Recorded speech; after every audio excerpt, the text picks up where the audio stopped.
ఆంధ్ర తెలంగాణలో తక్కువ ఫీజులతో high quality results ఇస్తున్న ఏకైక సంస్థ తిరుమల్ ఐఏఎస్ ఇన్స్టిట్యూట్. సోషల్ మీడియాను ఉపయోగించుకుని పచ్చళ్ళ బిజినెస్ బానే చేస్తున్నారు. టేస్ట్ ఎలా ఉంది, ఆర్డర్లు ఎలా వస్తున్నాయో మనకైతే తెలీదు. కానీ మాటలే కాస్త అదుపు తప్పాయి. నోరు మంచిదైతే ఊరు మంచిదవుతుందనే సామెతను మర్చిపోయారు. వ్యాపారం ఏదైనా దేవుడు కస్టమరే అని ఆలోచన చేయలేకపోయారు. ఫలితం కళ్ల ముందు కనిపించింది. దెబ్బకు దిగొచ్చారు. ఇప్పటికే మీకు అర్థమైపోయి ఉంటది ఎవరి గురించి చెప్తున్నామో. ఎస్, వారే అలైఖ్య చిట్టి పికిల్స్.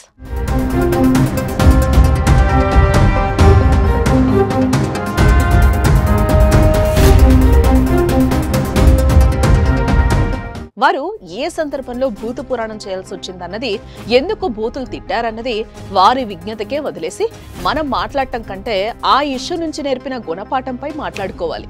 సోషల్ మీడియాను ఫాలో అయ్యే వారికి అలైఖ్య చిట్టి పికిల్స్ గురించి ప్రత్యేకంగా ఏం చెప్పనక్కర్లేదు. ఇన్స్టా, యూట్యూబ్ లో పేరు చాలా ఫేమస్ కదా. రాజమండ్రి కేంద్రంగా పచ్చళ్ల వ్యాపారాన్ని అలైఖ్య చిట్టి పికిల్స్ పేరుతో ఓ యువతి కుటుంబం నిర్వహిస్తోంది. తండ్రి చనిపోయాక అన్ని తానే ముగ్గురు సిస్టర్స్ విజయవంతంగా రన్ చేస్తున్నారు. ఉపాధి కోసం మహిళలు సొంత వ్యాపారం చేయడం తప్పేం కాదు. ఆ విషయంలో మహిళలు ముందుకు రావాలి, నలుగురికి ఆదర్శంగా కూడా నిలవాలి. ఆటుపోట్లను సవాళ్లను ఎదుర్కొని ఓ ముందడుగు వేయాలి. ఇలా ముందడుగు వేసి అలైఖ్య పికిల్స్ ప్రారంభించడాన్ని అభినందించాల్సిందే. ఆ వ్యాపారాన్ని సోషల్ మీడియా ద్వారా విస్తరించిన తెలివికి హ్యాట్స్ ఆఫ్ చెప్పాల్సిందే. ఇందులో నో డౌట్ కూడా. కానీ వ్యాపారంలో కస్టమర్సే దేవుళ్లుగా అని కొటేషన్స్ ఇవ్వడం కాదు, వారితో మర్యాదగా మెలగాలి కదా. ఆ విషయాన్ని చిట్టి పికిల్స్ మర్చిపోయారు. కస్టమర్స్ పై భూత పురాణం అందుకున్నారు. ఏదైనా వ్యాపారం విజయవంతం కావడానికి కస్టమర్ విధేయత కీలకమైన అంశాన్ని మర్చిపోయారు. తమ బ్రాండ్ ఎదగడానికి, అమ్మకాలు పెరగడానికి, పదే పదే కొనుగోళ్లకు తిరిగి రావడానికి కస్టమర్ లాయల్టీ అనేది చాలా ముఖ్యమైన ఆలోచన లేకుండా ప్రవర్తించారు.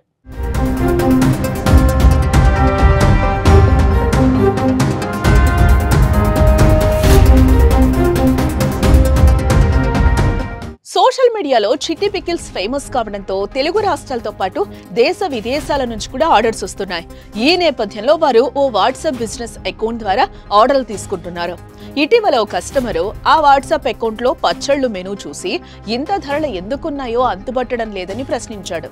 దీంతో అటు నుంచి అభ్యంతరకరంగా బూతులు తిడుతూ ఫీమేల్ వాయిస్ తో మెసేజ్ వచ్చింది. ఆ బూతులు రాయలేనివి, చెప్పలేనివిగా ఉన్నాయంటే ఎలా తిట్టారో ఒకసారి అర్థం చేసుకోవచ్చు. వారు వాడిన భాష పరమ నీచంగా ఉంది. ఆ తిట్ల పురాణంపై సోషల్ మీడియాలో చిట్టి పికిల్స్ పై విపరీతంగా ట్రోలింగ్ జరుగుతోంది. ఈ దెబ్బకు వారు ఏకంగా దుకాణం కొన్ని రోజులు మూసుకోవాల్సిన పరిస్థితి ఏర్పడింది. ట్రోలింగ్ తీవ్రతకు వాళ్ళ ఫోన్ నెంబర్లు ఆపేశారు. అంతేకాదు ఆ వాట్సాప్ అకౌంట్ కూడా డిలీట్ చేసేశారు. ఈ దెబ్బకు వారు దిగొచ్చారు. తప్పైందని క్షమాపణలు వేడుకుంటున్నారు. నేను అలైఖ్య చిట్టిని మాట్లాడుతున్నాను. నేను తప్పు చేశాను. ఎవరినైతే ఇప్పటి వరకు నేను తిట్టానో వాళ్ళందరినీ సారీ అడుగుతున్నాను. నేటి కాలంలో ఆడపిల్లలు గంభీరంగా ఉండాలి. అవమానించినా, అసభ్యకరంగా మాట్లాడినా వారికి సమాధానం ఇవ్వాలి. దాంట్లో ఎటువంటి తప్పు లేదు, డౌట్ లేదు. అది తప్పని కూడా ఎవరు అనరు. కానీ మన నాలుక అదుపులో లేకపోతే కష్టాలు తప్పో. అందులో నోటి నుంచి వచ్చే ప్రతి మాట ఆచితూచి ఆడాలి. మన మాట తీరులోనే మనలో ఉండే సభ్యత, సంస్కారం బయటపడతాయి. మన మాటల ద్వారానే ఎదుటివారి యొక్క ప్రశంసలను పొందొచ్చు.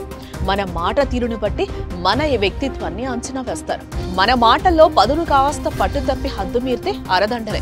అలైఖ్య చిట్టి పికిల్స్ విషయంలోనే కాదు, ప్రతి వ్యాపారంలో కూడా నోరు అదుపులో ఉండాలి.